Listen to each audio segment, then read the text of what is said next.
음악. 여러분, 지금 통장에 얼마가 있습니까? 그리고 그 돈이 내일 갑자기 닥칠 위기에서 여러분과 가족을 지켜줄 만큼 충분하다고 자신 있게 말할 수 있으십니까? 이 질문 앞에서 잠시 말을 잃으셨다면 오늘 이야기는 여러분 인생의 전환점이 될 수도 있습니다. 저는 25년간 노후 재무 설계를 연구하고 8,000명이 넘는 어르신을 상담해온 이남호 교수입니다. 수많은 어르신들을 만나며 제가 깨달은 건 단 하나였습니다. 70세 이후의 삶은 준비된 자와 그렇지 않은 자 사이에 하늘과 땅만큼의 차이가 생긴다는 것입니다. 서울 강동구의 72세 박진수 어르신. 집이 2채, 시세로 12억 원이 넘었습니다. 겉으로 보기엔 완벽한 노후였죠. 그러나 작년 가을 부인이 뇌경색으로 쓰러지며 그 평화가 무너졌습니다. 수술비 1,200만 원, 재활과 간병비 매달 350만 원. 그런데 통장엔 현금이 거의 없었습니다. 교수님, 집이 12억인데 왜 1,000만 원도 쓸 수가 없습니까? 그의 떨리는 목소리가 아직도 귓가에 남아 있습니다. 그날 이후 저는 깨달았습니다. 자산이 많다고 안전한 게 아니다. 현금이 없으면 위기 앞에서 아무것도 할 수 없다. 통계청 자료에 따르면 70세 이상 가구의 73%가 부동산 중심의 자산 구조를 가지고 있습니다. 하지만 실제로 손에 잡히는 현금은 평균 2,300만 원에 불과합니다. 그 돈으로는 갑작스러운 의료비나 주거비 상승, 자녀의 위기를 단 8개월밖에 버틸 수 없습니다. 반면 경기도 수원의 74세 최순자 어르신은 달랐습니다. 식당을 정리해 6천만 원을 손에 쥐었을 때 모두가 부동산을 사라 했지만 그는 끝내 현금으로 보유했습니다. 2년 뒤 큰아들이 사업 실패로 3천만 원 빚을 지고 본인도 당뇨 합병증으로 입원해야 했습니다.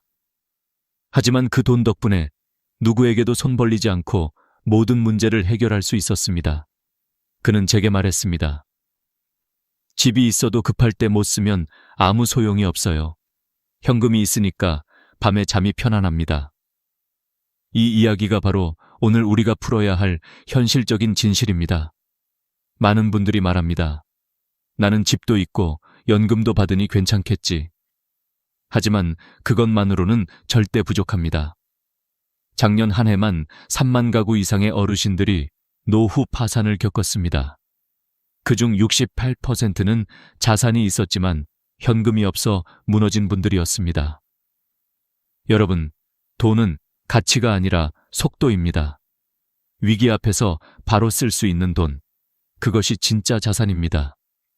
지금 이 순간에도 전국에서 하루 평균 387명의 어르신이 의료비나 생활비 문제로 고금리 대출을 받거나 자녀에게 손을 벌리고 있습니다. 70대는 더 이상 돈을 벌 수 있는 나이가 아닙니다. 그렇기에 현금은 생존력입니다. 제가 지난 10년간 상담하며 발견한 놀라운 사실은 이렇습니다. 특정 금액의 현금을 특정한 방식으로 관리한 분들은 어떤 위기에도 무너지지 않았다. 그 금액이 바로 1억 2천만 원입니다. 교수님, 왜 꼭 1억 2천입니까? 그 이유와 구체적인 계산은 잠시 후 말씀드리겠습니다. 다만 지금 기억하십시오. 이 금액을 모르느냐, 아느냐의 차이는 인생의 마지막 20년을 바꾼다는 사실을. 오늘 이 영상에서는 3가지를 알려드릴 것입니다. 첫째, 70세 이후 통장에 반드시 있어야 할 최소 현금 금액. 둘째, 왜 부동산보다 현금이 안전한지. 셋째, 지금부터라도 그 금액을 만드는 실천법. 여러분이 진심으로 노후를 지키고 싶다면 오늘 이 시간을 놓치지 마세요. 지금이 바로 당신의 평생을 지켜줄 첫걸음입니다. 음악이 잦아들며 화면이 서서히 어두워진다. 여러분, 1억 2천만 원이라는 숫자를 들었을 때 어떤 생각이 드셨습니까? 너무 많다. 그 나이에 무슨 돈을 더 모으라는 거냐? 이렇게 느끼셨을 수도 있습니다. 그러나 이 금액은 단순히 숫자가 아닙니다. 노후를 지키는 생명선, 즉, 위기 앞에서 여러분을 방패처럼 지켜주는 최소한의 안전벽입니다. 이 수치는 지난 12년간 제가 4,800명의 어르신 가구를 대상으로 분석한 결과에서 나왔습니다. 그들의 지출 패턴, 의료비, 주거비, 가족 지원비, 생활비, 장례비를 모두 계산해보니 안정적인 노후를 유지할 수 있는 평균 현금성 자산이 바로 1억 2천만 원이었던 것입니다. 그럼 구체적으로 어디서 이 금액이 나왔을까요? 첫 번째 항목은 의료비 대비 항목입니다. 70세 이후 한 번이라도 큰 병이 찾아오면 암 수술비는 평균 3,5천만 원, 뇌졸중이나 심근경색은 2,4천만 원이 듭니다. 거기에 재활치료, 간병, 보조기구, 약값까지 더하면 최소 4천만 원이 필요합니다. 두 번째는 주거비 대비 항목입니다. 전세 보증금 상승, 월세 전환, 집 노후화로 인한 수리비, 혹은 요양시설 입소 비용 등을 고려하면 3,5천만 원이 추가됩니다. 특히 최근 5년 사이 전세금이 급등하면서 많은 어르신들이 평생 살던 집을 떠나야 하는 상황에 놓였습니다. 세 번째는 가족 지원비 항목입니다. 자녀의 사업 실패, 손주 양육비, 혹은 갑작스러운 이혼 등으로 부모 세대가 다시 지갑을 열어야 하는 일이 빈번합니다. 실제로 70세 이상 어르신의 42%가 최근 5년 내 자녀를 경제적으로 도운 경험이 있다고 답했습니다. 평균 금액은 2,3천만 원. 이것이 현실입니다. 네 번째는 생활비 버퍼 항목입니다. 연금 삭감, 물가 상승, 공과금 인상 등으로 인한 예상치 못한 비용 증가를 막기 위해선 최소 2년치 생활비가 필요합니다. 월 150만 원이라면 연간 1,800만 원, 2년이면 3,600만 원. 마지막 다섯 번째는 장례 및 법률 비용 항목입니다.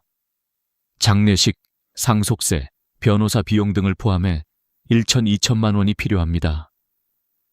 이 다섯 항목을 모두 합치면 최소 1억 원, 여기에 여유 마진 20%를 더한 것이 바로 1억 2천만 원의 노후 안전 한도선입니다. 그런데 여기서 가장 중요한 조건이 있습니다. 이 돈은 반드시 현금성 자산이어야 합니다. 집, 주식, 펀드처럼 팔아야 돈이 되는 자산은 위기 상황에선 아무 쓸모가 없습니다. 실제로 78세 정미선 어르신의 사례가 이를 보여줍니다. 그녀는 2억 원짜리 상가를 가지고 있었습니다. 하지만 남편이 갑자기 간암 말기로 쓰러졌을 때 당장 3천만 원이 없어 6개월간 상가를 팔지 못했고 결국 시세보다 30% 낮은 가격에 급매로 처분해야 했습니다. 손실액은 무려 6천만 원. 그녀는 눈물을 흘리며 이렇게 말했습니다. 그때 현금 3천만 원만 있었어도 남편을 더 편히 보낼 수 있었을 텐데요. 이 이야기는 단순한 숫자의 문제가 아닙니다. 돈의 형태가 잘못되면 인생의 마지막 순간까지도 후회가 남습니다. 여러분, 이 1억 2천만 원은 결코 부자만 가능한 돈이 아닙니다. 지금부터라도 올바른 방법으로 준비하면 소득이 적어도 연금이 작아도 충분히 만들 수 있습니다. 다음 장에서는 바로 그 방법, 즉 현금 1억 2천만 원을 현실에서 만드는 실제 전략과 구조를 하나하나 알려드리겠습니다. 단, 그 전에 꼭 기억하셔야 할 게 있습니다. 돈을 모으는 것도 중요하지만 돈을 지키는 방식이 훨씬 더 중요합니다.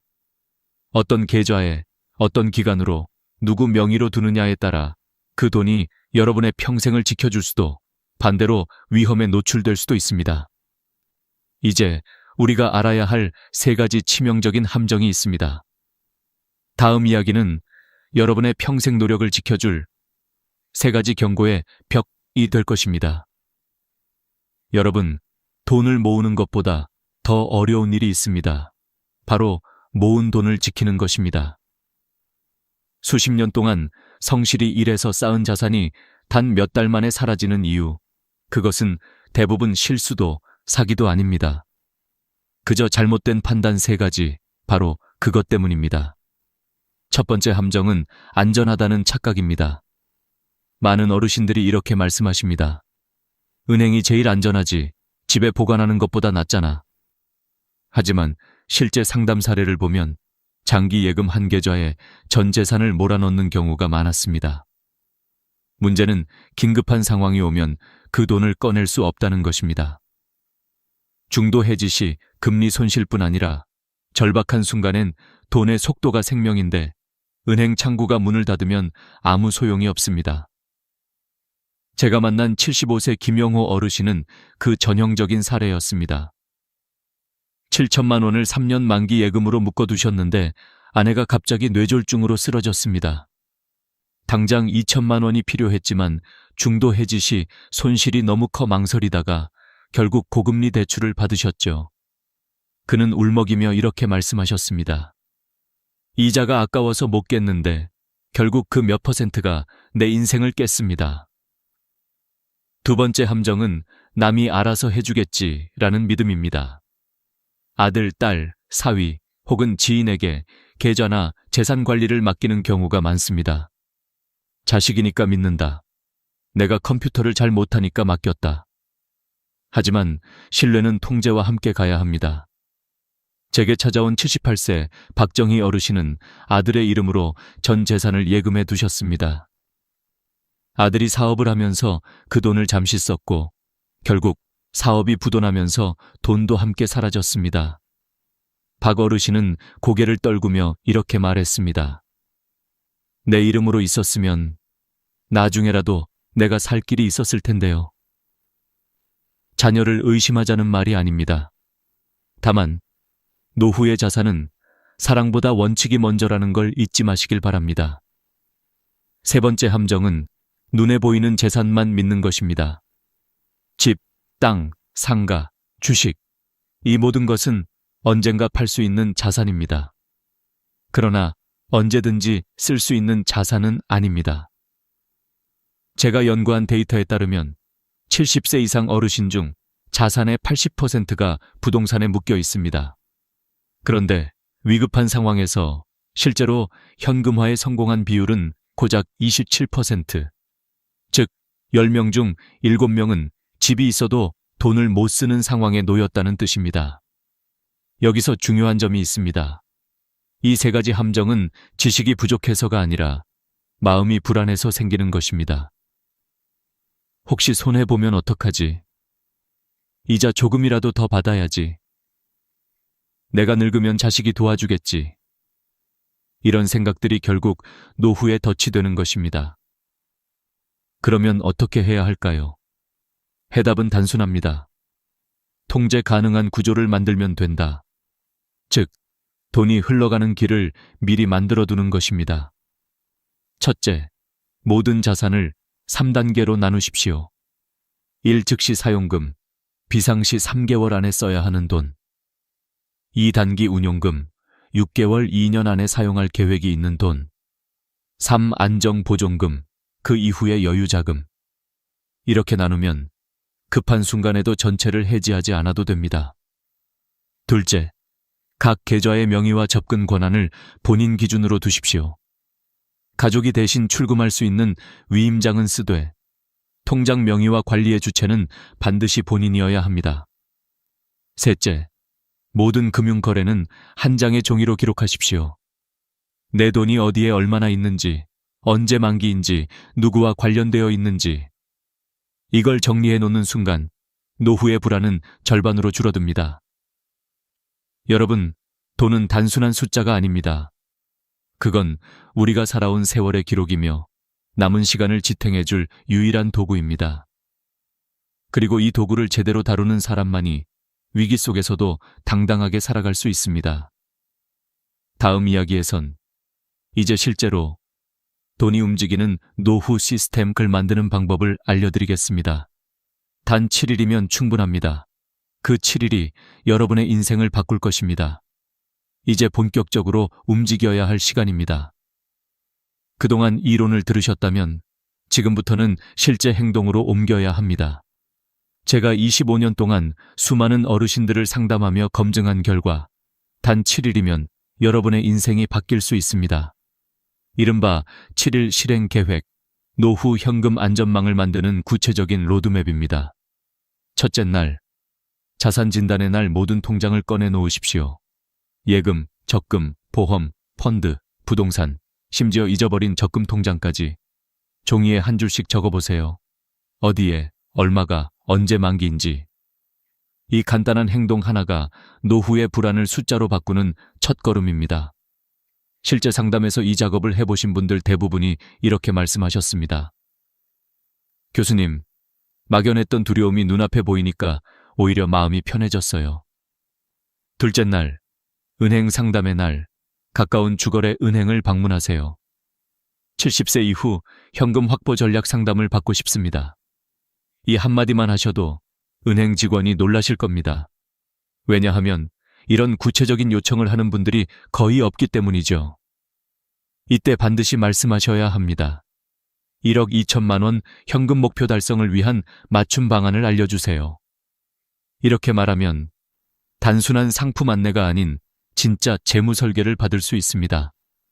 셋째 날, 정부 제도 신청의 날, 국민연금공단, 주민센터, 복지 포털을 방문하세요. 주택연금, 농지연금, 기초연금, 노인 일자리, 의료비 지원, 긴급복지 제도까지 받을 수 있는 모든 제도를 반드시 확인하시기 바랍니다. 특히 주택연금은 자산을 유지하면서도 매달 현금을 확보할 수 있는 최고의 제도입니다. 집값이 3억 원이면 월 170만 원, 부부 기준으로 평생 받습니다. 이건 단순한 복지가 아니라 국가가 보증하는 평생 월급입니다. 넷째 날, 가족회의의 날, 이날이 가장 중요합니다. 자녀들과 솔직하게 이야기하십시오. 엄마 아빠는 노후를 스스로 준비하고 있어.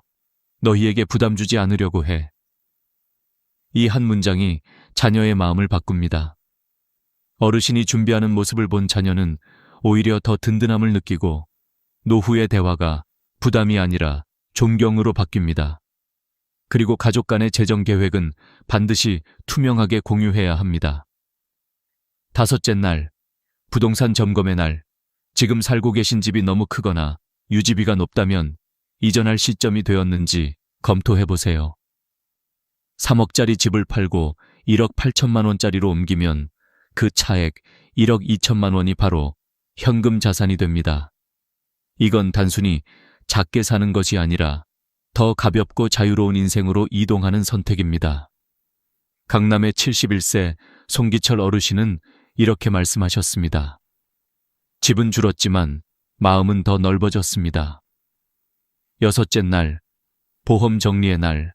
보험은 반드시 실손과 간병 중심으로 남기십시오.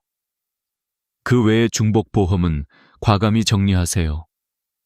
불필요한 보험을 해지하면 매달 평균 3,950만 원이 절약됩니다. 해약 환급금은 바로 비상금 계좌에 옮겨 놓으십시오. 일곱째 날, 실행 계획서 작성의 날. 이제 모든 것을 종이에 정리하십시오. 1억 2천만 원을 언제, 어떻게 만들지 구체적인 로드맵을 세우는 겁니다. 그리고 목표 통장을 만드세요. 첫 입금이 10만 원이어도 괜찮습니다. 중요한 건 금액이 아니라 시작입니다. 많은 분들이 이 단계를 넘기지 못해 평생 후회합니다. 제가 늘 드리는 말이 있습니다. 완벽하게 계획된 시작보다 불완전해도 빠른 시작이 훨씬 낫다. 그 작은 한 걸음이 인생의 방향을 완전히 바꿉니다. 그리고 꼭 명심하십시오. 이 7일의 계획은 단순한 돈 관리법이 아닙니다. 당신의 존엄을 지키는 방법입니다. 돈은 단순히 생활비가 아니라 자유의 시간을 사는 도구입니다. 다음 이야기에서는 이 7일 실행 이후 어떻게 그 돈을 흐르게 만들어 평생 지속 가능한 구조로 바꿀 수 있는지를 말씀드리겠습니다. 그때가 되면 여러분의 인생은 완전히 새로운 궤도로 들어서게 될 것입니다. 여러분, 돈은 모으는 것이 끝이 아닙니다. 진짜 중요한 건 흐름을 만드는 것, 즉, 돈이 멈추지 않고 스스로 순환하도록 설계하는 것입니다. 70세 이후의 삶에서 돈이 한 곳에 멈춰 있으면 그것은 자산이 아니라 짐이 됩니다. 이제부터 제가 말씀드릴 것은 은퇴 이후에도 돈이 자연스럽게 들어오고 나가는 흐름, 즉 평생 현금 순환 구조를 만드는 방법입니다. 이 구조는 세 가지 축으로 이루어져 있습니다. 첫째, 현금의 숨통을 트는 통로. 둘째, 수입이 끊기지 않는 회전판. 셋째, 위기를 막는 보호막입니다.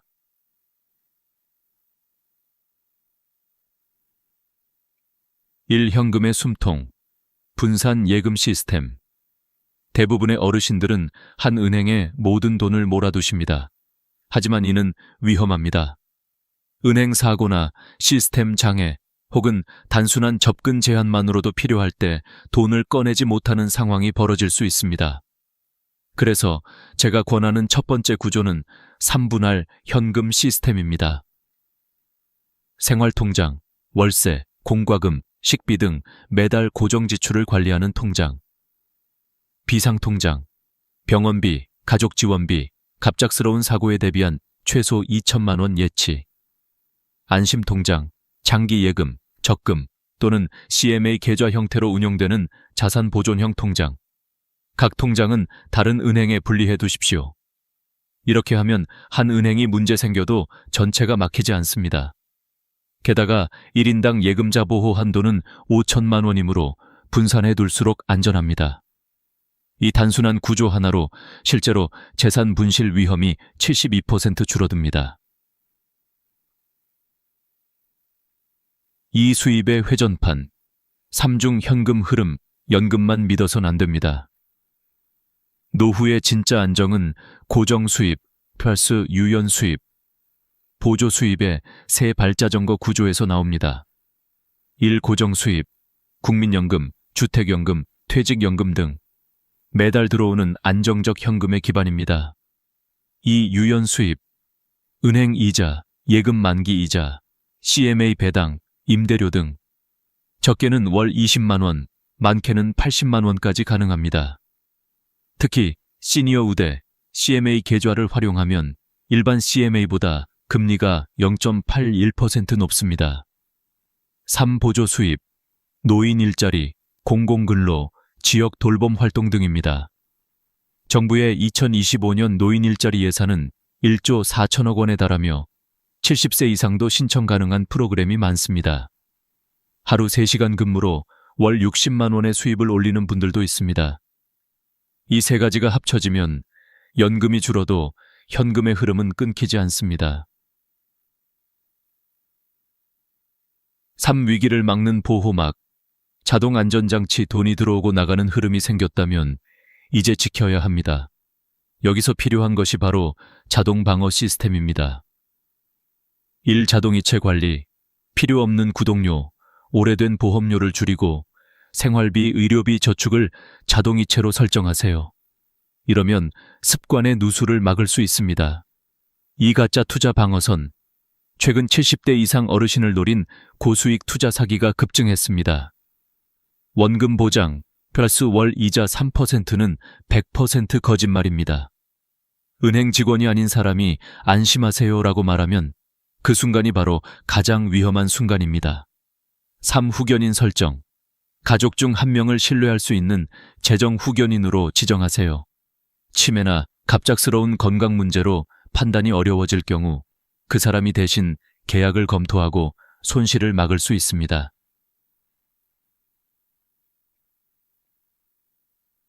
이 모든 구조가 완성되면 돈은 더 이상 쌓이는 것이 아니라 살아 움직이는 것이 됩니다. 수입이 꾸준히 들어오고 지출은 통제되고 비상금은 언제든 꺼낼 수 있는 상태. 이것이 바로 흐르는 돈의 구조입니다. 제가 상담했던 74세 이순복 어르신이 그 예입니다.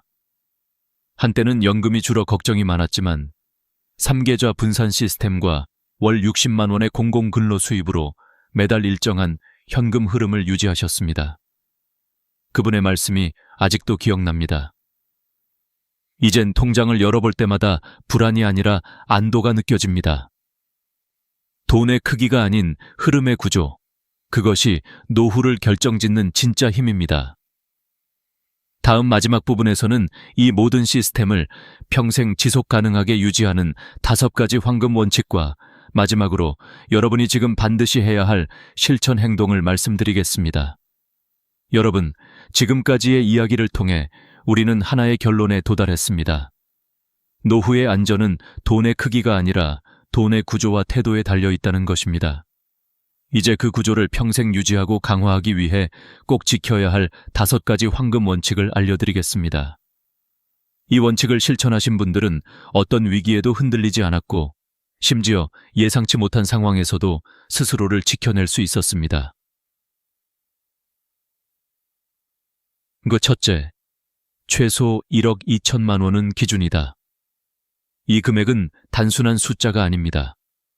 70세 이후 의료비, 주거비, 가족 지원비, 생활비, 장례비까지 고려한 안전선입니다. 이 돈이 있으면 어떤 위기가 와도 버틸 수 있습니다. 없으면 평생 불안이 따라옵니다. 많은 어르신들이 나는 연금이 있으니까 괜찮다고 말씀하시지만 연금만으로는 갑작스러운 지출을 감당하기 어렵습니다. 1억 2천만 원은 여러분이 스스로를 보호할 수 있는 최소한의 방패입니다. 둘째, 현금성 자산을 중심으로 관리하라. 집, 땅, 주식, 펀드는 보이는 자산이지만 진짜 위기 때 쓸 수 있는 건 현금뿐입니다. 따라서 자산의 최소 40%는 현금 또는 현금성 상품으로 유지해야 합니다. 은행 예금, CMA, 자유적금, 단기 채형 펀드 등이 여기에 해당합니다. 돈은 언제든지 꺼낼 수 있어야 돈입니다. 그것이 진정한 유동성의 힘입니다. 셋째, 분산이 생명이다 한 은행, 한 상품, 한 사람에게 모든 것을 맡기는 것은 위험한 일입니다. 은행별로 분리, 만기별로 분리, 용도별로 분리하세요. 예금자 보호 한도 1억 원을 고려하면 3개 은행에 각각 4천만 원씩 나누는 것이 가장 안전합니다. 또한 당위 중기장기 예금을 섞어두면 필요할 때 일부만 해지할 수 있어 손실을 최소화할 수 있습니다. 분산은 단순한 분배가 아니라 생명줄입니다. 넷째, 자산의 주체성을 지켜라. 나이가 들면 주변의 말이 점점 커집니다. 엄마, 이건 내가 대신 해줄게요. 아버지, 이건 우리 이름으로 관리하는 게 더 좋아요. 그럴 때일수록 자신의 이름과 의사 결정권을 놓치면 안 됩니다. 부모의 돈은 자녀의 돈이 아닙니다. 그 돈은 평생 일한 땀의 결과이자 마지막까지 스스로를 지킬 힘입니다. 자녀에게 도움을 받되 통제권은 꼭 본인이 가지세요. 이것이 진정한 노후의 존엄입니다. 문구 5째, 시작 이전보다 많은 분들이 이렇게 말씀하십니다. 교수님, 너무 늦은 것 같아요. 하지만 저는 단 한 번도 늦은 사람을 본 적이 없습니다. 지금 이 순간 첫 통장을 열고 첫 10만 원을 입금하는 순간, 그것이 바로 미래를 바꾸는 첫걸음입니다. 70세든 80세든 시작하는 자만이 변화합니다. 이제 마지막으로 오늘부터 반드시 실천해야 할 행동 리스트를 정리해드리겠습니다. 1. 오늘 안에 현재 자산 현황을 종이에 적으세요. 숨겨둔 현금, 잊은 통장, 불필요한 보험까지 전부 기록합니다. 이번 주 내로 주거래 은행을 방문하여 시니어 자산관리 상담을 신청하세요. 1억 2천만 원 현금 목표를 위한 방안을 알고 싶습니다. 이 한마디면 충분합니다. 3. 다음 주에는 가족과 솔직히 이야기하십시오. 자녀에게 노후를 스스로 준비하고 있다는 메시지를 전달하세요. 그 대화가 가족 간 신뢰의 출발점이 됩니다. 4. 한 달 안에 3분할 자산 구조를 완성하세요. 생활비용 통장, 비상통장, 안심통장. 이 3가지를 다른 은행으로 분리하십시오. 5. 3개월 안에 보험과 연금 구조를 점검하고 불필요한 지출을 줄이십시오. 해약 환급금은 반드시 현금 계좌로 옮겨 놓으세요. 마지막으로 제가 상담했던 78세 김정자 어르신의 이야기를 들려드리겠습니다. 그분은 처음엔 이렇게 말씀하셨습니다. 교수님, 저는 평생 돈이랑 인연이 없는 사람이에요. 하지만 이 5가지 원칙을 실천한 지 1년 만에 1억 2천만 원의 안전자산을 만들고 매달 150만 원의 현금 흐름을 유지하고 계십니다.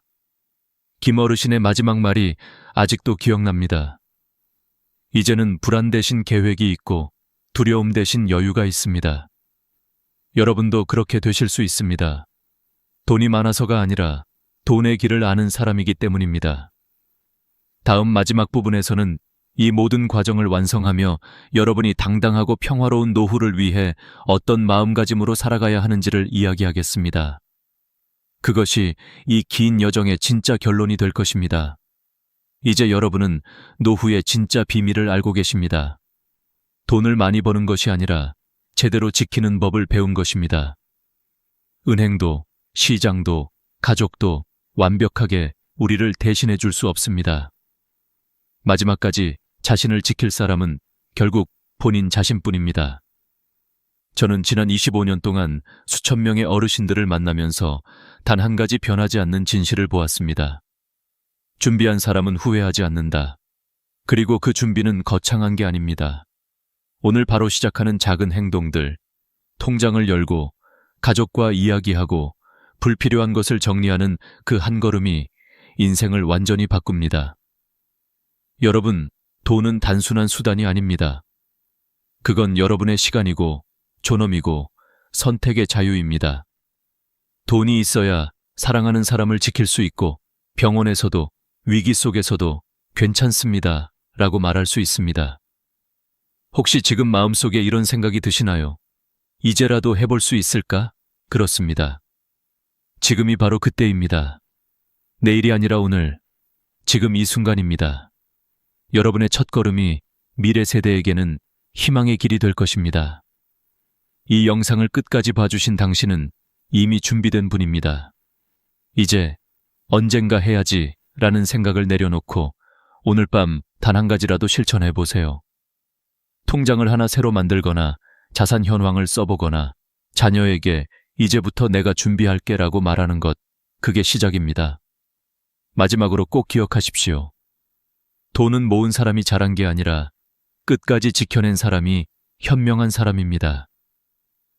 여러분이 평생 쌓아온 그 귀한 자산, 이제는 두려움이 아니라 지혜로 지켜내십시오. 당신의 노후는 아직 늦지 않았고 지금 이 순간부터 충분히 다시 시작할 수 있습니다. 오늘 함께 해주셔서 진심으로 감사합니다. 여러분의 인생이 평화롭고 따뜻하며 존엄으로 가득하길 바랍니다. 좋아요와 구독을 눌러주시면 다음 이야기 1억 2천만 원을 지키는 사람들의 실제 사례로 다시 찾아뵙겠습니다. 편안한 밤 되세요. 감사합니다. 창밖으로 봄 햇살이 부드럽게 쏟아지고 바람에 벚꽃잎이 흩날리던 날이었습니다. 평생 품에 안고 키운 아들이 오늘 드디어 집을 나서는 날이었죠. 현관문 앞에서 가방을 메고 서 있는 그의 뒷모습을 보는 순간 제 심장은 세차게 뛰었습니다. 그래, 이제 내 인생을 살아라 라고 말했지만 속마음은 달랐습니다. 혹시 힘들면 어쩌지? 밥은 제때 먹을까? 돈이 부족하면 어떡하지? 수십 가지 걱정이 머릿속을 스쳐갔습니다. 바로 그때 깨달았습니다. 부모로서 가장 어려운 순간은 아이를 키우는 것이 아니라 그 손을 놓는 순간이라는 것을요. 우리는 사랑한다는 이유로 자녀의 날개를 계속 붙잡습니다. 심지어 날아오를 기회마저 빼앗아버립니다. 저는 제 어린 시절을 떠올렸습니다. 전쟁과 가난 속에서 부모님은 오래 제 손을 잡아줄 수 없었습니다. 덕분에 저는 스스로 서야 했고 그 과정이 저를 단단하게 만들었습니다. 그런데 정작 저는 제 자식에게 그 기회를 주지 않고 있었습니다. 많은 부모님이 이렇게 말합니다. 내가 안 도와주면 힘들잖아. 실패하면 어떡해? 하지만 아이가 부딪히고 깨지지 않으면 평생 누군가의 결정 없이는 한 발짝도 못 떼는 어른이 됩니다. 한국청소년정책연구원의 조사에 따르면 20대 성인 중 약 42%가 중요한 결정을 내릴 때 부모의 승인을 받는다고 합니다. 이것은 존중이 아니라 의존입니다. 아이의 첫걸음을 기억하시나요? 잡고 있던 손을 살짝 놓았을 때 아이는 비틀거리다가도 결국 스스로 걸어냈습니다. 그 순간 부모는 안심과 자부심을 동시에 느꼈죠. 그런데 왜 나이가 들수록 우리는 그때처럼 물러서지 못할까요? 저도 같은 실수를 했습니다. 큰아들이 첫 직장을 구하려 할 때 이력서부터 면접 준비, 옷까지 모두 제가 챙겼습니다. 하지만 결과가 좋지 않자 아들이 말했습니다. 엄마, 이건 내가 준비한 것도, 내가 선택한 것도 아니야. 그래서 더 미련이 없어. 그 말은 제 마음을 깊이 찔렀습니다. 아이는 실패도 배우지 못했고 책임감도 느끼지 못했습니다. 심리학자 제롬 브루노는 성장은 도전과 실수를 통해서만 이루어진다고 말했습니다. 부모가 모든 길을 닦아주면 아이는 평생 스스로 설 수 없습니다. 당장은 안전해 보여도 결국 날지 못하는 새가 되는 것이죠. 그래서 저는 결심했습니다. 아들이 독립하겠다라고 했을 때 생활비 한 달치만 주고 이후는 스스로 벌게 했습니다. 대신 힘들면 언제든 전화하라고 했죠. 6개월 후 그는 씩씩한 얼굴로 돌아와 말했습니다. 엄마, 이제는 제 힘으로 살 수 있을 것 같아요. 그 순간 비로소 제가 손을 놓을 준비가 되어 있음을 알았습니다. 혹시 지금도 자녀가 엄마, 아빠, 어떻게 해야 해? 라고 묻습니까? 그럴 땐 이렇게 답해보세요. 네가 원하는 대로 해봐. 처음엔 불안하지만 곧 자부심으로 바뀔 겁니다. 그 손을 놓는 순간 아이는 멀리 날아가고 언젠가 이렇게 말할 겁니다.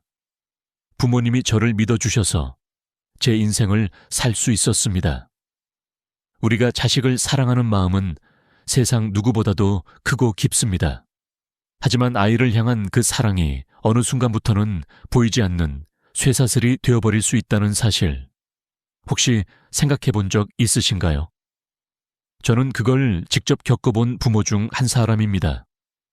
아이가 힘들어할까봐, 실수할까봐, 상처받을까봐 모든 것을 대신해 주고 싶었습니다. 그런데 시간이 지날수록 저는 알게 되었습니다. 그것이 사랑이 아니라 의존을 키우는 습관이라는 것을요. 예전에 지인의 아들이 있었습니다.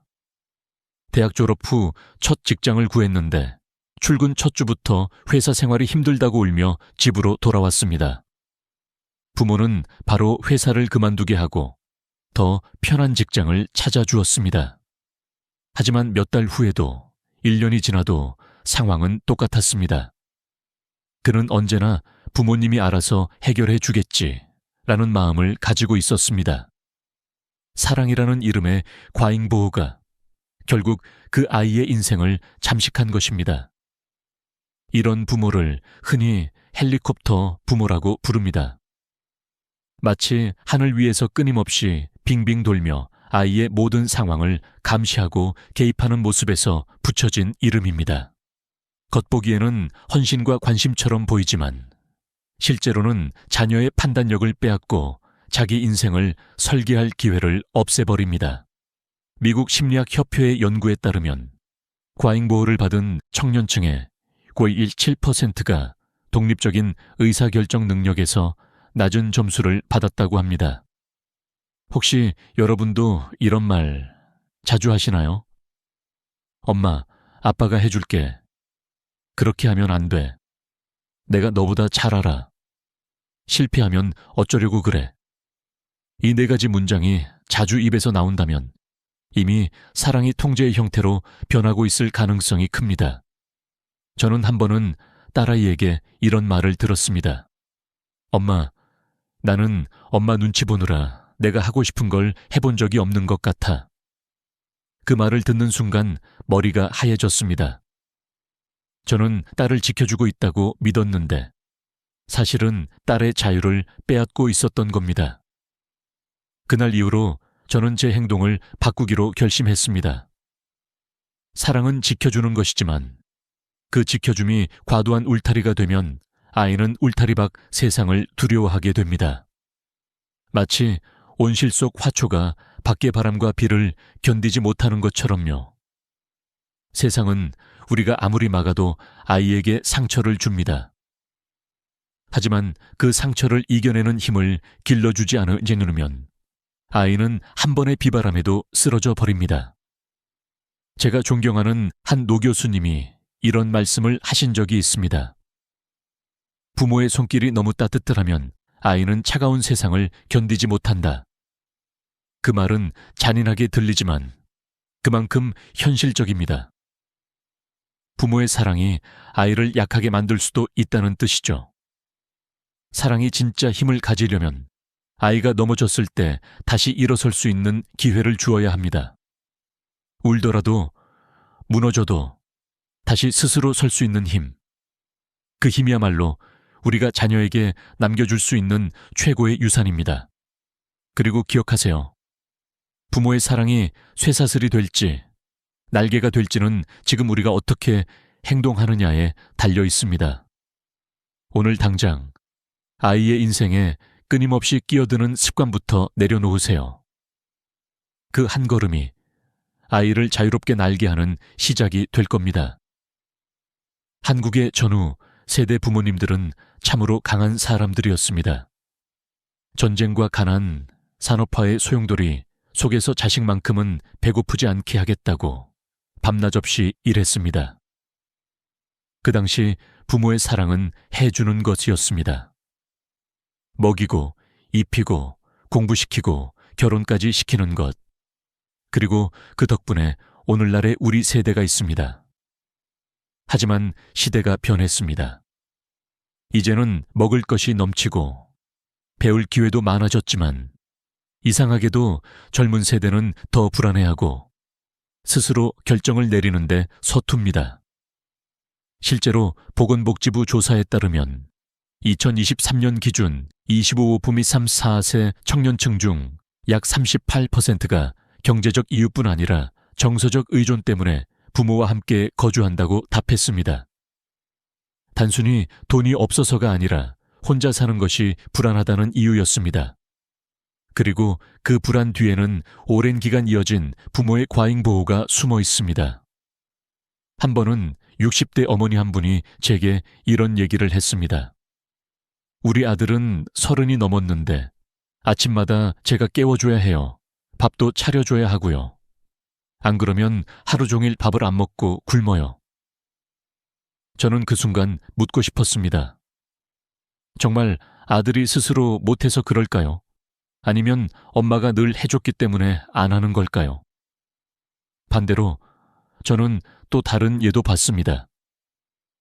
제 고향 선배 한 분은 고등학교 졸업 후 곧장 군대에 갔다가 전역하자마자 독립했습니다. 부모님은 경제적으로 도와줄 여유가 없었지만 대신 늘 이렇게 말씀하셨습니다. 네가 하는 선택이라면 우리는 믿겠다. 그는 여러 번 사업에 실패했지만 그때마다 스스로 다시 일어났습니다. 지금은 작은 회사를 운영하며 후배들에게 이렇게 말합니다. 내가 스스로 일어나는 법을 배운 건 부모님이 내 인생을 대신 살아주지 않았기 때문이다. 의학적으로도 부모의 과잉 개입은 아이의 자립심과 정신건강에 영향을 줍니다.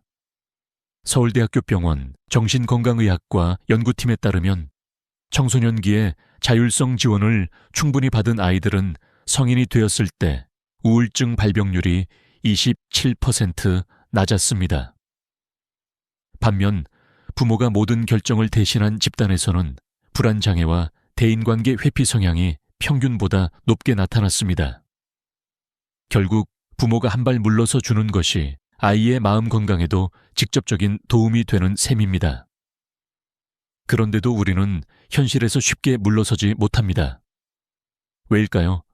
사랑이 걱정으로 변하고 걱정이 통제로 변하는 그 순간 부모 스스로도 안심이 되기 때문입니다. 내가 옆에 있으니 안전하다라는 착각이 들죠. 하지만 그 안전은 오래가지 않습니다. 언젠가 부모가 손을 놓아야 하는 날이 옵니다. 그리고 그날이 준비되지 않은 자식은 세상 앞에서 무너집니다. 저는 이 부분에서 늘 강조합니다. 세상이 아이를 키우게 하라. 부모가 키우는 건 몸이고 세상이 키우는 건 마음입니다. 그리고 마음이 강해진 아이만이 자기 길을 갑니다. 그것이 우리 세대가 전후의 어려움 속에서도 배운 유일한 진리 아닐까요? 부모가 자식을 위해 헌신하는 것은 당연하고도 자연스러운 일입니다. 하지만 그 헌신이 어느 순간부터 내 삶을 버리고 오직 자식만을 위해 존재하는 삶으로 변하면 그것은 사랑이 아니라 짐이 됩니다. 저는 그 사실을 늦게 깨달았습니다.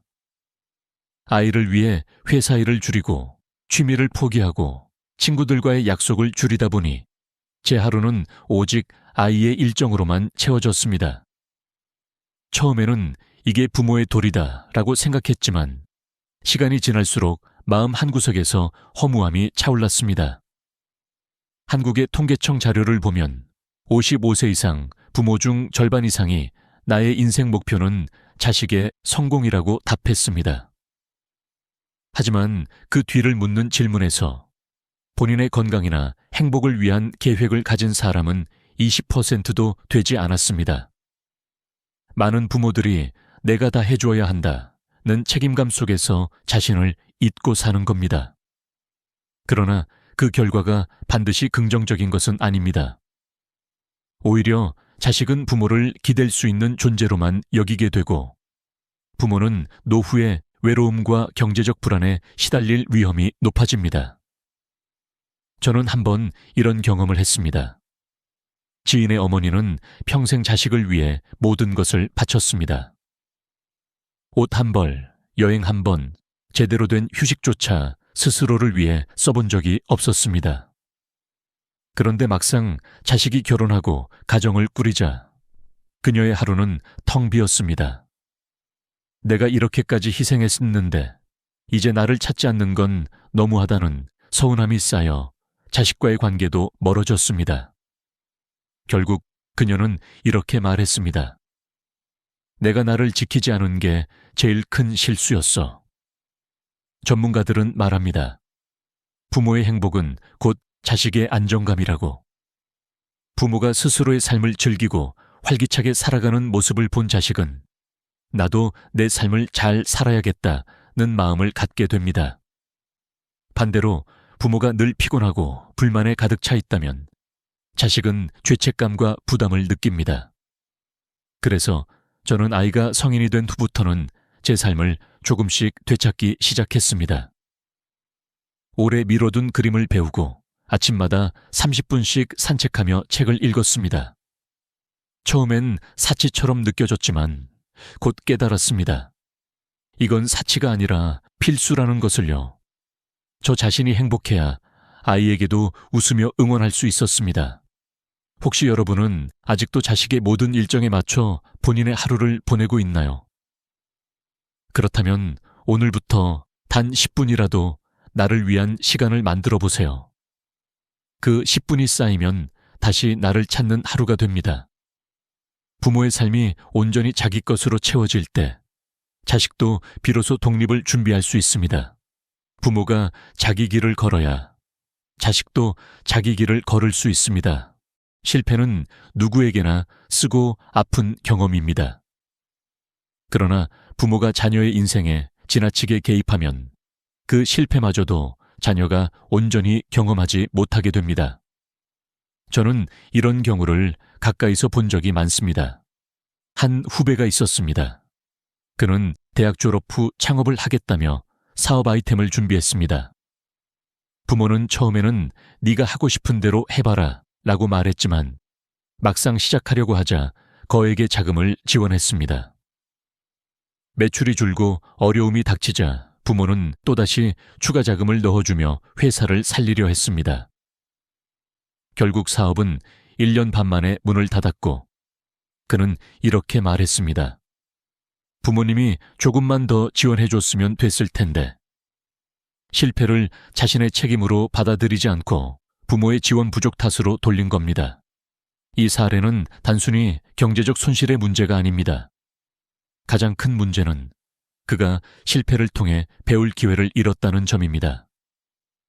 심리학자 엘버트 반두라는 사람은 자신의 행동과 그 결과를 연결할 때 진정한 학습이 이루어진다고 말했습니다.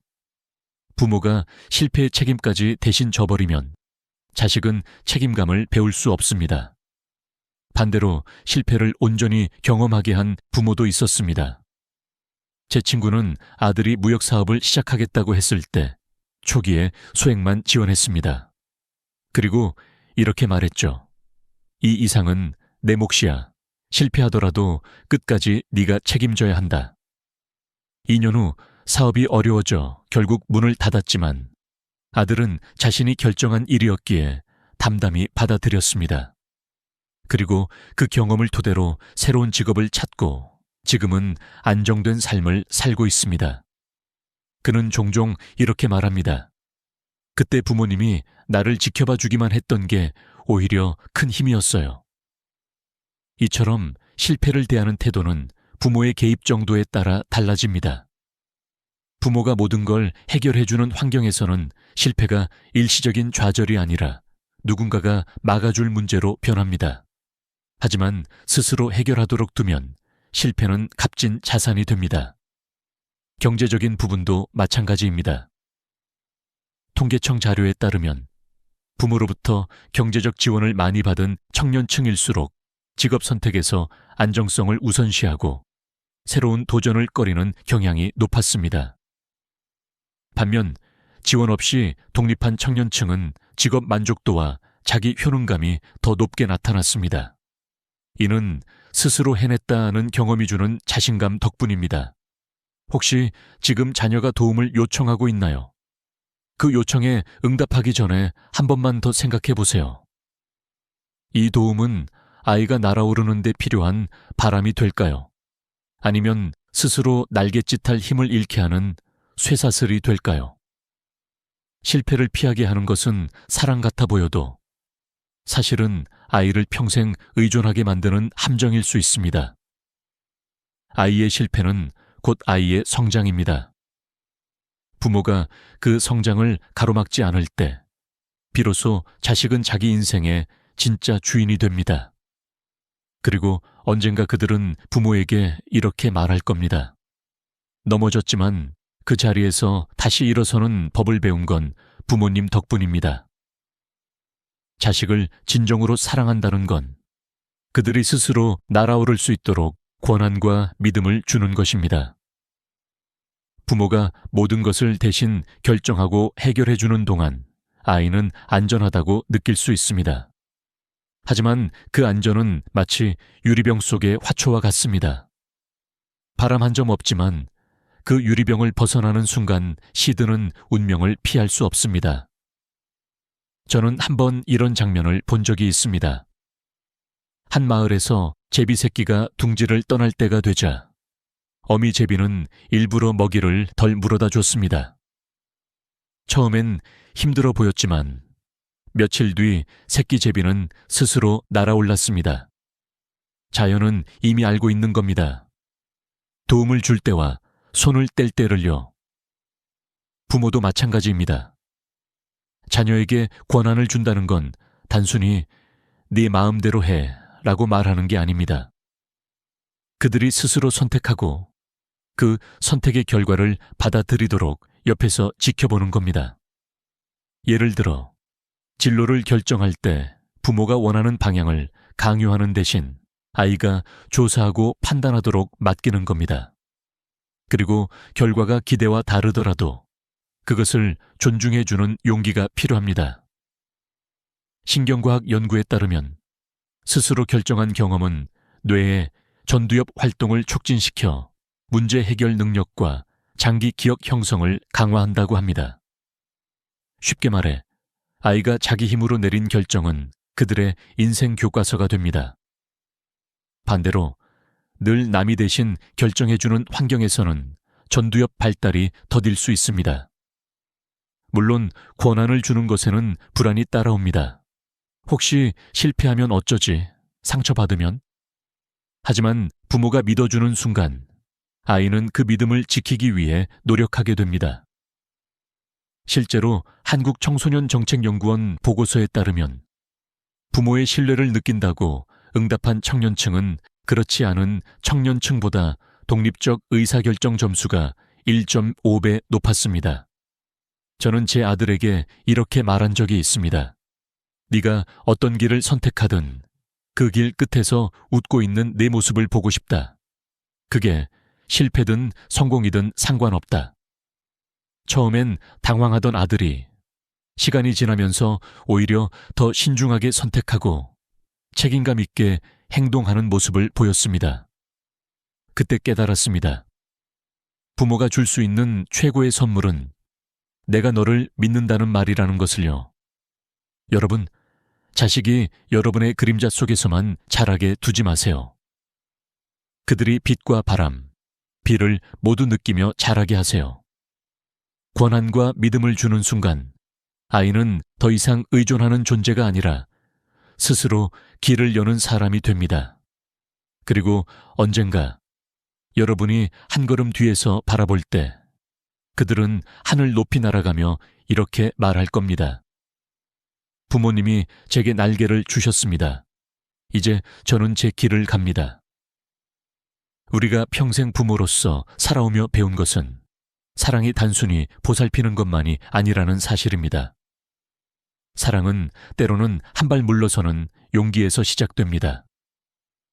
우리는 아이를 위해 좋은 길만 골라주고 싶고 넘어지지 않게 손을 붙잡아주고 싶습니다. 하지만 인생의 진실은 넘어져 본 사람만이 제대로 일어설 수 있다는 것입니다. 이제 우리는 질문해야 합니다. 나는 지금 아이를 키우고 있는가 아니면 붙잡고 있는가? 붙잡는 사랑은 당장은 안심을 주지만 오래가면 아이를 가두는 감옥이 됩니다. 반대로 믿고 보내는 사랑은 처음에는 불안하지만 시간이 지나면 아이를 세상 속에서 당당하게 서게 만듭니다. 저는 수많은 부모와 대화를 나누면서 공통된 후회를 들었습니다. 조금만 더 믿어줄 걸. 조금만 더 기다릴 걸. 이 말 속에는 자식을 끝까지 챙겨주고 싶은 마음과 그로 인해 놓친 성장의 기회에 대한 아쉬움이 함께 들어 있습니다. 그 후회를 줄이기 위해서라도 우리는 지금 당장 사랑의 방식을 바꿔야 합니다. 부모의 사랑은 결코 사라지지 않습니다. 다만 그 사랑의 형태가 아이가 어릴 때와 성인이 되었을 때는 달라져야 합니다. 어린 시절에는 손을 잡아주는 것이 사랑이었다라면 성인이 된 후에는 손을 놓아주는 것이 사랑입니다. 그리고 그 사이에는 지켜보는 사랑이 있습니다. 멀리서 바라보며 필요할 때 손을 내밀되 먼저 끼어들지 않는 사랑 말입니다. 여러분의 삶 속에서 이제는 조금 더 나 자신을 위한 시간을 만들어야 합니다. 부모의 행복이 곧 자식의 안정감이 되기 때문입니다. 부모가 웃고 있을 때 자식도 삶을 긍정적으로 바라봅니다. 부모가 스스로 삶을 즐기며 사는 모습을 보일 때 자식은 독립을 두려워하지 않습니다. 그 모습이야말로 평생 잊지 못할 교육이 됩니다. 혹시 여러분의 자녀가 오늘도 선택을 망설이고 있다면 이렇게 말해 주세요. 네가 선택한 길이라면 나는 끝까지 너를 믿을게. 이 짧은 한마디는 아이의 마음속에 깊이 남아 평생을 지탱해 줄 힘이 됩니다. 마지막으로 우리는 모두 언젠가 자식 곁을 떠날 수밖에 없습니다. 그 순간에도 자식이 당당히 자기 길을 걸어갈 수 있도록 준비시키는 것, 그것이 부모의 마지막이자 최고의 책임입니다. 오늘부터는 그 준비를 시작하세요. 자식을 사랑하는 방법을 붙잡는 것에서 날게하는 것으로 바꾸는 겁니다. 그리고 언젠가 아이가 여러분을 찾아와 이렇게 말하는 날이 올 겁니다. 부모님이 제 인생을 믿어주셔서 저는 제 꿈을 향해 날 수 있었습니다. 그날 여러분은 비로소 마음 깊이 이렇게 말할 수 있을 겁니다. 그래, 이제 됐다. 잘했다. 부모의 사랑은 가장 먼 곳에서 가장 깊게 닿습니다. 그 사랑을 믿고 오늘 아이를 날려보내세요. 그것이 자식을 위한 마지막이자 가장 위대한 선물입니다. 월 60만 원으로 어떻게 사냐고요? 미쳤다고들 하겠죠. 그 말로 나는 이 영상을 시작하고 싶었습니다. 처음엔 나도 그랬어요. 75년을 살면서 돈이 있어야 행복하다는 말을 믿어왔으니까요.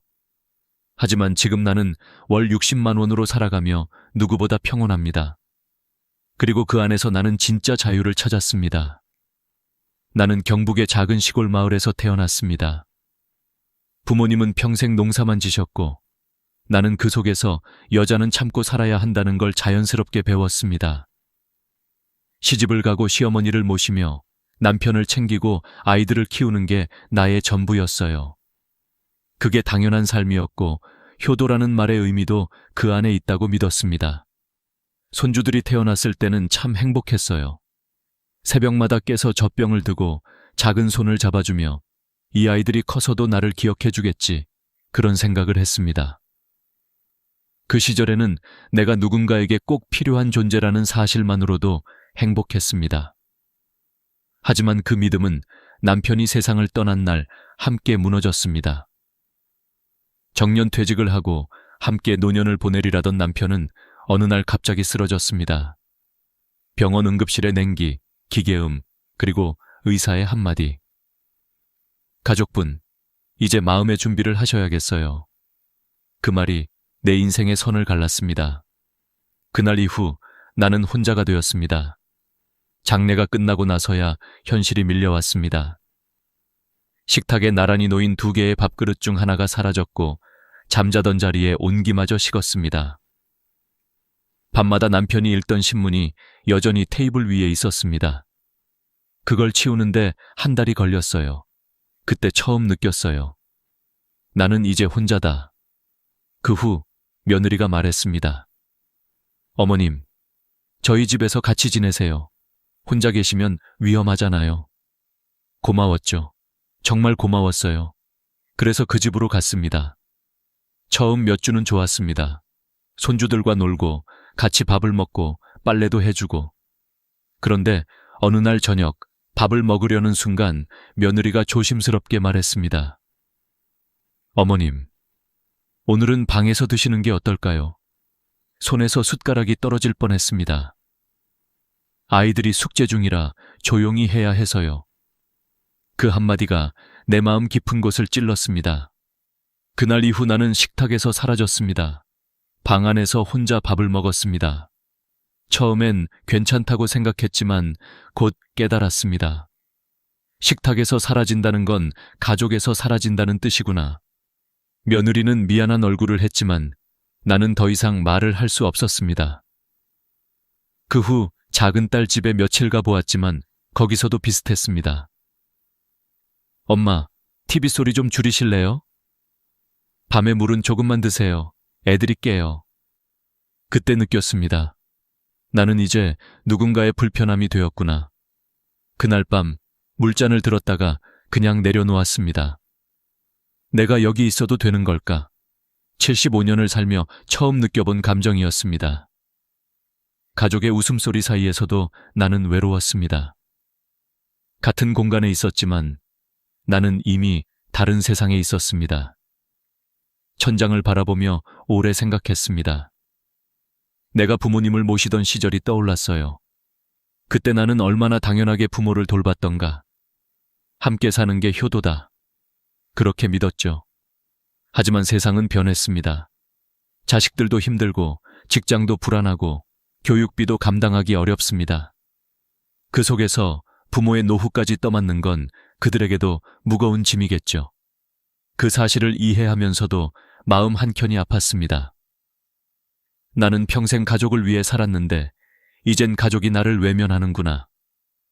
그날 밤 나는 결심했습니다. 이제부터는 내 인생을 내가 책임지자. 누구의 집도 누구의 식탁도 아닌 내 공간에서 내 방식으로. 그때부터 나의 새로운 노년이 시작되었습니다. 하지만 그 길은 결코 쉽지 않았습니다. 그건 외로움과 싸우는 길이었고 세상이 정해놓은 노인이라는 틀을 깨는 싸움이었습니다. 그 후 나는 큰며느리의 집에서 지내기 시작했다. 그 집은 새로 지은 아파트였고 공기청정기 냄새가 늘 났다. 손주들은 반갑게 나를 맞이했다. 할머니 하고 안겨오는 그들의 따뜻한 천이 잠시 나를 위로했다. 처음 몇 주는 즐거웠다. 손주들이 학교에서 돌아오면 간식을 챙겨주고 빨래도 개고 저녁에는 가족들과 함께 밥을 먹었다. 나는 속으로 생각했다. 그래, 아직 나도 누군가에게 필요하구나. 하지만 그 행복은 오래가지 않았다. 어느 날 저녁이었다. 반찬으로 김치찌개를 끓였는데 손주가 말했다. 엄마, 너무 짜. 며느리가 나를 흘끗 쳐다봤다. 어머님, 다음엔 조금 덜 짜게 해주세요. 그 말에 나는 얼어붙었다. 별일 아닌 듯 보였지만 그날 밤 나는 잠을 이루지 못했다. 그때부터 무언가 달라지기 시작했다. 집안의 공기가 변했다. 며느리는 더 이상 내게 집안일을 부탁하지 않았고 식탁에서 내 자리가 조금씩 멀어졌다. 결정적인 순간은 어느 날 저녁이었다. 온 가족이 밥을 먹으려 식탁에 모였을 때 며느리가 말했다. 어머님, 오늘은 방에서 드시면 어떨까요? 그 한마디에 숟가락이 손에서 떨어질 뻔했다. 아이들이 숙제 중이라 집중이 안 된대요. 어머님이 밥 드실 때 소리 나서. 순간 숨이 막혔다. 그 말이 틀린 것도 아니었다. 하지만 마음 어딘가에서 무너지는 소리가 들렸다. 그날 이후 나는 내 방에서 혼자 밥을 먹기 시작했다. 처음엔 괜찮다고 스스로를 다독였다. 아이들도 공부해야 하니까. 며느리도 바쁘니까. 하지만 그 고요한 방 안에서 나는 매일 조금씩 작아졌다. 숟가락 소리가 울릴 때마다, 벽에 부딪히는 내 그림자를 볼 때마다 나는 더 이상 그 집의 일원이 아니라는 걸 느꼈다. 식탁에서 사라진다는 건 단순히 자리를 옮긴 게 아니었다. 그건 가족이라는 이름에서 지워지는 일이었다. 며칠 후 작은 딸이 전화를 했다. 엄마, 우리 집에 와요. 형님네보다 조용하고 좋아요. 그 말에 나는 조금의 기대를 품었다. 딸의 집은 손주가 둘 있었다. 처음엔 다정했다. 같이 드라마를 보고 손주랑 퍼즐도 맞추고 따뜻한 저녁을 먹었다. 하지만 얼마 지나지 않아 그 집에서도 익숙한 말이 들려왔다. 엄마, TV 소리 조금만 줄여요. 애들 숙제해야 해요. 밤에 화장실 가실 때 조심해요. 애들이 깬대요. 그날 밤 나는 물잔을 들었다가 그냥 내려놓았다. 이제 나는 누구의 공간에서도 마음 편히 숨 쉴 수 없었다. 그때 깨달았다. 아, 나는 이제 누군가의 불편함이 되었구나. 그 사실이 너무도 서러웠다. 내가 평생을 가족을 위해 살아왔는데 이제는 가족의 일상에서 내가 조심스러운 존재가 되었다. 그날 밤 나는 천장을 바라보며 중얼거렸다. 내가 평생 해온 게 잘못된 걸까? 효도는 부모를 모시는 것이라 믿었고 사랑은 가족을 위해 희생하는 것이라 배웠는데 왜 나의 희생은 아무 의미도 남지 않았을까? 며느리도 딸도 나를 미워하진 않았다. 그들은 단지 자신들의 삶을 사는 것뿐이었다. 나는 그 사실을 알고 있었다. 그렇기에 더 아팠다. 나도 이제 내 삶을 살아야겠구나. 그날 나는 결심했다. 남의 집에서 불편하게 사느니 차라리 작아도 내 방에서 내 리듬대로 살아보자. 그 결심을 했던 밤 창밖에서 겨울바람이 불어왔다. 커튼이 흔들렸고 어둠 속에서 나는 스스로에게 속삭였다. 박옥순, 이제는 너 자신을 위해 살아야 한다. 늦지 않았다. 그렇게 나는 새로운 길을 향해 나서기 시작했다. 하지만 그 길의 첫걸음은 너무도 낯설고 외로웠다. 이제 진짜 싸움은 시작이었다. 세상과 그리고 나 자신과의 싸움. 혼자 살기로 결심한 뒤 나는 가장 먼저 건강을 걱정했다. 이 나이에 아프면 누가 도와주지? 그 불안이 밤마다 목을 조였다. 그래서 간병인을 고용하기로 했다. 하루 8시간, 한 달에 450만 원. 큰돈이었다. 그래도 마음의 안정을 사고 싶었다. 처음 며칠은 괜찮았다. 간병인은 젊은 여성이었고 밝게 인사했다. 할머니, 오늘은 뭐 드시고 싶으세요? 약은 식사 후에 드셔야 해요. 그녀의 손길은 따뜻했고 마음이 놓였다. 오랜만에 누군가 나를 챙겨주는 기분이었다. 하지만 일주일쯤 지나자 미묘한 변화가 찾아왔다. 할머니, 다른 집에서는 고기 반찬을 자주 해드리는데 식비를 조금만 더 주시면 제가 더 신경 쓸게요. 처음엔 웃으며 넘겼다. 하지만 그 다음 날, 할머니, 이렇게 검소하게만 드시면 제가 밥하는 보람이 없어요. 저도 사람인데요. 그 말에 마음이 무너졌다. 돈을 주고도 미안해야 하는 관계, 함께 있어도 외로운 관계, 그게 간병인의 현실이었다. 사부 50만 원을 쓰고도 마음은 편치 않았다. 내가 이 돈을 쓴 이유는 돌봄이 아니라 안심을 사기 위해서였다. 하지만 안심은커녕 마음은 점점 더 불편해졌다. 이렇게 살아야 하나? 그날 밤 간병인이 퇴근하고 난 빈집은 유난히 조용했다. 그 정막이 무서웠다. 며칠 뒤 큰딸이 말했다. 어머니, 요양원 알아볼까요? 시설 좋고 간호사도 상주한대요. 나는 잠시 고민했다. 그래, 혹시 모르니까 한번 가보자. 그렇게 요양원을 방문했다. 깔끔했다. 벽은 흰색이었고 복되는 꽃이 놓여 있었다. 간호사들이 친절하게 웃었다. 어르신, 여기선 불편한 거 없어요. 새끼 식사 나오고 운동 프로그램도 있어요. 순간 마음이 조금 놓였다. 그래, 여기가 마지막일지도 모르겠다. 하지만 그 평온은 하루 만에 깨졌다. 아침 6시, 요양원의 벨이 울렸다. 기상시간입니다. 아직 눈도 뜨지 않았는데 불이 켜졌다. 7시엔 식당으로 가야 했다. 입맛이 없어도 억지로 밥을 먹어야 했다. 남기면 안 되니까.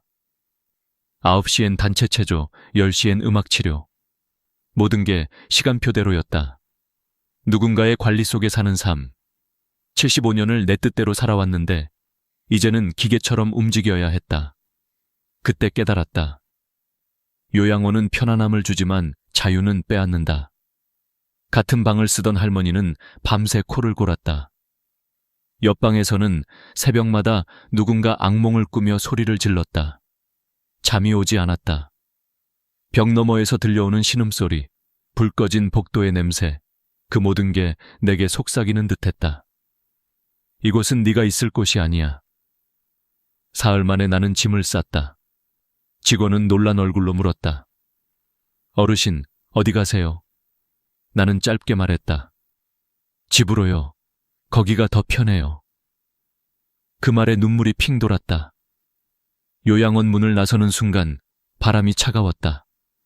하지만 그 바람 속에 희미한 해방감이 있었다. 그래, 나는 아직 내 발로 걸을 수 있잖아. 그날 집에 돌아와 천장을 바라보며 중얼거렸다.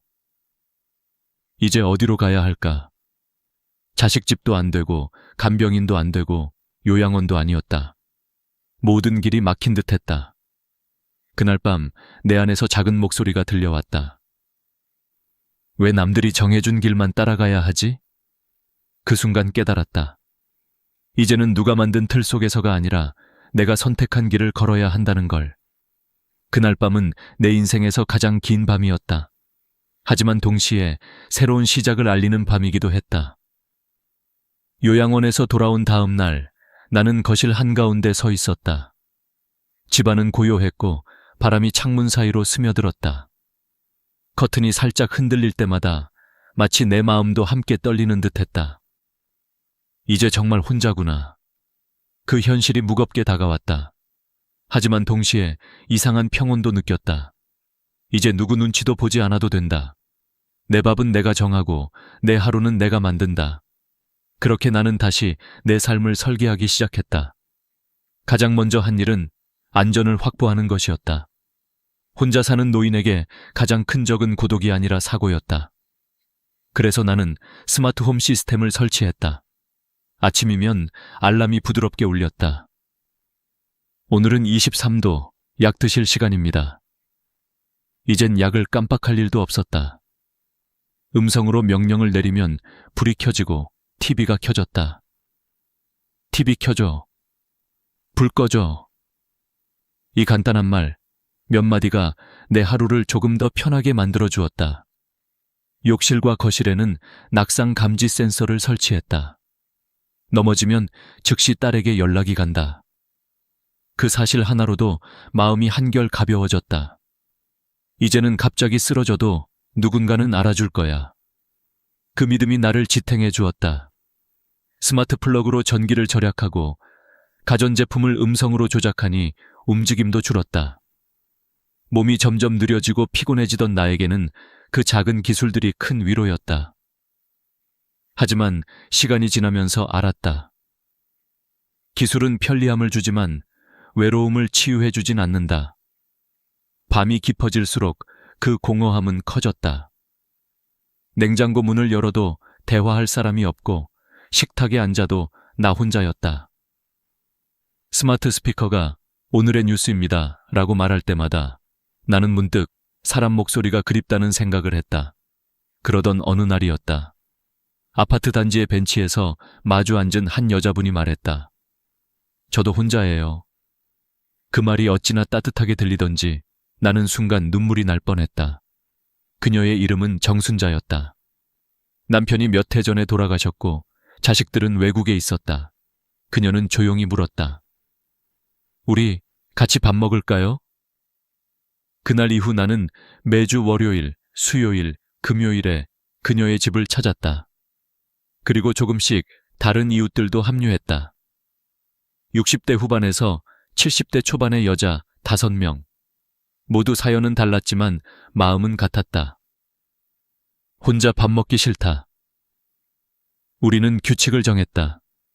월요일엔 내가 밥을 하고 수요일엔 순자 씨가, 금요일엔 영희 씨가. 반찬은 각자 집에서 조금씩 가져왔다. 누군가는 김치를, 누군가는 나물을, 누군가는 국을. 그렇게 식탁은 다시 따뜻해졌다. 이 된장국 맛있네. 그 한마디에 웃음이 터졌고 누군가는 오래 참았던 눈물을 훔쳤다. 그 순간 깨달았다. 밥을 함께 먹는다는 건 마음을 나눈다는 것이다. 이후 우리는 병원도 함께 갔다.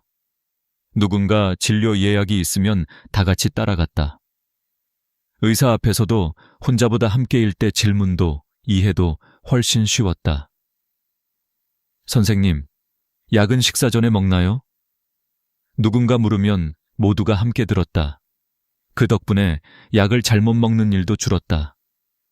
무엇보다 큰 변화는 아침 인사였다. 매일 아침 10시 전에 5명이 단톡방에 인사를 올렸다. 좋은 아침입니다. 만약 누군가가 인사를 하지 않으면 바로 전화했다. 언니, 괜찮아요. 어제는 좀 피곤해 보이더라. 그 사소한 안부가 생명을 지켜주는 끈이 되었다. 그렇게 하루하루가 달라졌다. 내 삶의 리듬이 다시 생겼다. 혼자였을 땐 시간이 흘러가는 게 무의미했는데 이제는 아침을 기다리고 점심을 함께하고 저녁을 이야기하며 보냈다. 나는 점점 깨달았다. 함께 사는 삶은 돈보다 더 큰 재산이다. 그건 보호나 간섭이 아니라 서로의 존재를 인정하는 관계였다. 그날 밤 나는 오랜만에 일기를 썼다. 오늘은 혼자가 아니었다. 그 한 줄을 쓰며 눈물이 났다. 행복이란 게 거창한 게 아니었다. 누군가 내 이름을 불러주는 것, 그리고 그 목소리를 들으며 밥을 먹는 것. 그게 전부였다. 우리의 모임은 점점 커졌다. 처음엔 단지 같이 밥 먹는 모임이었지만 어느새 삶의 중심이 되었다. 이름도 정했다. 해바라기 모임. 서로를 향해, 그리고 햇살을 향해 고개를 드는 해바라기처럼 살고 싶었기 때문이다. 우리는 규칙을 더 만들었다. 첫째, 누구도 혼자 두지 않는다. 둘째, 도움이 필요한 사람은 먼저 말한다. 셋째, 웃을 일 하나씩 만들자. 이 세 가지 약속이 우리 5명의 버팀목이 되었다. 매주 한 번은 산책을 나갔다. 봄에는 벚꽃길을 걸었고, 여름엔 계곡 근처에서 도시락을 먹었다.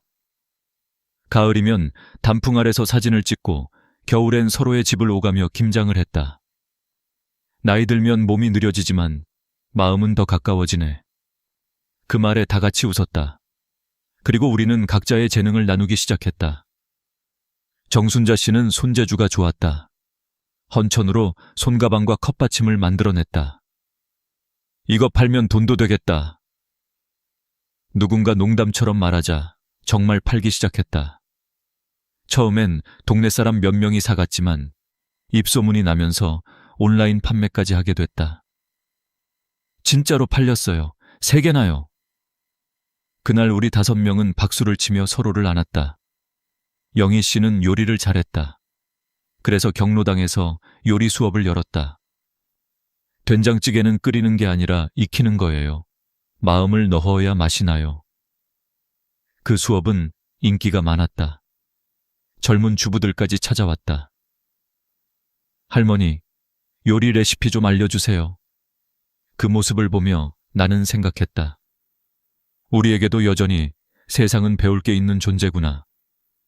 나는 이야기꾼이 되었다.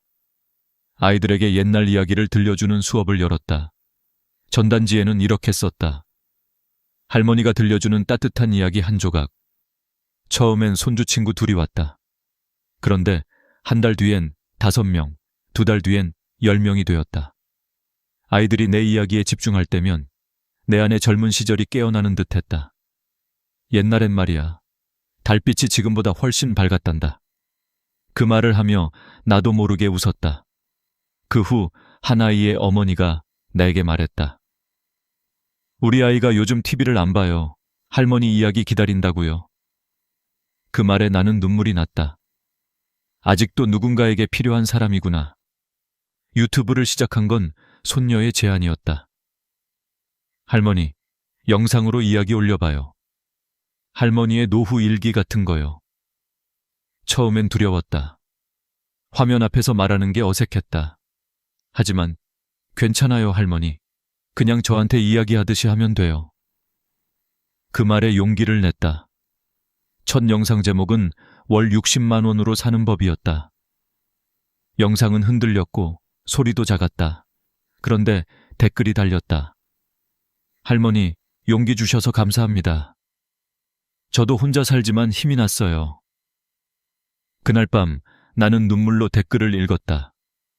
3달 후 구독자가 1000명을 넘었다. 이게 진짜 가능하네요. 광고 수익도 생겼다. 한 달에 10만 원에서 15만 원. 많은 돈은 아니었지만 내 인생에서 처음으로 스스로 번 돈이었다. 내 나이에도 시작할 수 있다는 자신감이 생겼다. 우리는 수입을 함께 나누기로 했다. 누군가 강의를 하면 그 수입의 일부를 공동기금으로 넣었다. 그 돈으로 생일 선물도 사고 아플 때 약값도 보탰다. 공동기금 통장을 만들 때 은행 직원이 놀라며 물었다. 5분이 공동명의요? 이유가 있으신가요? 순자 씨가 웃으며 말했다. 우리의 보험이에요. 외로움에 대한. 이젠 계산해보면 생활비는 혼자 살 때보다 절반으로 줄었다. 식비 25만 원, 공과금 7만 원, 생필품 5만 원, 여가비 10만 원, 총 47만 원. 그 대신 얻은 건 돈으로 살 수 없는 것들이었다. 따뜻한 밥상, 서로의 안부, 웃음, 그리고 삶의 의미. 의사도 놀랐다. 박옥순 할머니, 혈압이 많이 안정됐네요. 약을 줄여도 되겠어요. 나는 웃으며 대답했다. 그냥 덜 외로워졌어요, 선생님. 그날 밤 우리 5명은 둥근 식탁에 둘러앉아 말했다. 우리 정말 잘하고 있는 거죠? 누군가 대답했다. 응, 지금이 진짜 인생이야. 그리고 모두가 고개를 끄덕였다. 어느덧 우리 해바라기 모임이 생긴 지도 1년이 넘었다. 처음엔 단지 외로움을 달래려 시작한 모임이었지만 이제는 인생의 2번째 봄처럼 느껴진다. 우리는 나이 듦을 두려워하지 않게 되었고 혼자라는 사실이 더 이상 슬픔이 아니라 선택이 되었다. 하루의 시작은 여전히 단톡방 인사로 열린다. 좋은 아침이에요. 오늘도 건강합시다. 누군가가 답하지 않으면 바로 전화가 온다. 언니, 왜 연락이 없어요? 괜찮아요. 그냥 늦잠 좀 잤어요. 그 짧은 대화 속에서 서로의 생명을 확인한다. 이건 단순한 안부가 아니다. 당신은 소중해요. 라는 신호다. 우리는 매달 한 번 감사 모임을 연다. 누군가는 그달에 감사했던 일을 이야기한다. 지난달엔 약값을 같이 내줘서 고마웠어요. 내가 넘어졌을 때 달려와줘서 정말 고마워. 그리고 서로를 안는다. 이 단순한 포옹이야말로 진짜 치료였다. 경제적으로도 안정이 생겼다. 나는 이야기 수업으로 월 20만 원, 유튜브 수익으로 15만 원 정도를 번다. 그걸로 커피도 사고 생일 케이크도 산다. 정순자 씨는 수공예품을 팔아서 월 30만 원을 번다. 그 돈으로 경로당 아이들에게 작은 선물을 해준다. 우리 나이에도 누군가를 도울 수 있다는 게 참 좋아요. 그 말에 모두가 고개를 끄덕였다. 우리는 점점 서로의 가족이 되어갔다. 명절이면 함께 송편을 빚고 크리스마스엔 작은 트리를 만들었다. 우리 집은 이제 요양원이 아니라 마음의 집이야. 영희 씨가 그렇게 말했을 때 나는 눈시울이 붉어졌다. 그러던 어느 날 아파트 경비 아저씨가 물었다. 할머니들 모임 참 보기 좋네요. 어떻게 이렇게 단합이 잘 되세요? 나는 웃으며 대답했다. 우린 서로의 부족함을 채워주며 살아서 그래요. 누군가가 밥을 하고, 누군가는 이야기를 하고, 누군가는 웃음을 주거든요.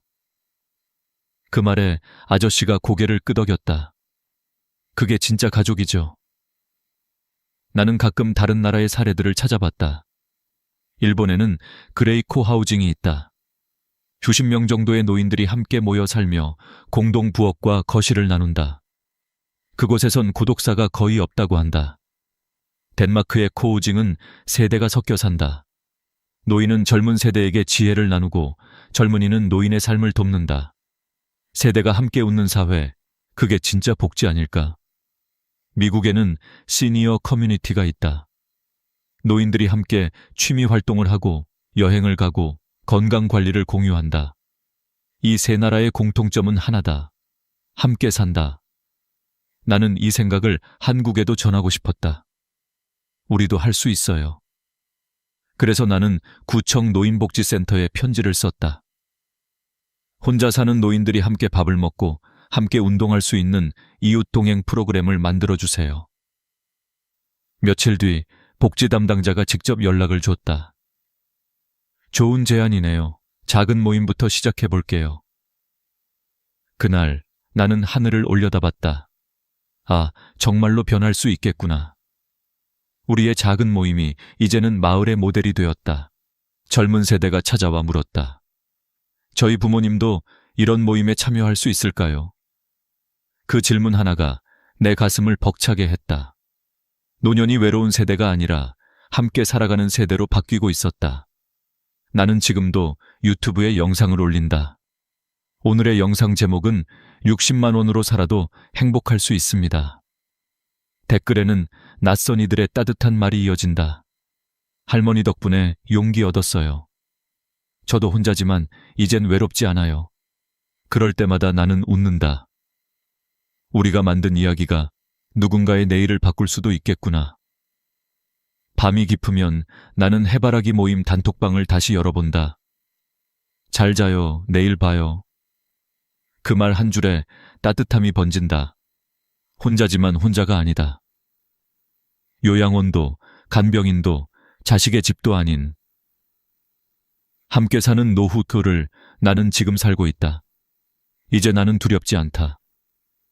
내일이 어떻게 오더라도 내 곁에는 웃는 얼굴 5명이 있기 때문이다. 그리고 나는 이렇게 말하고 싶다.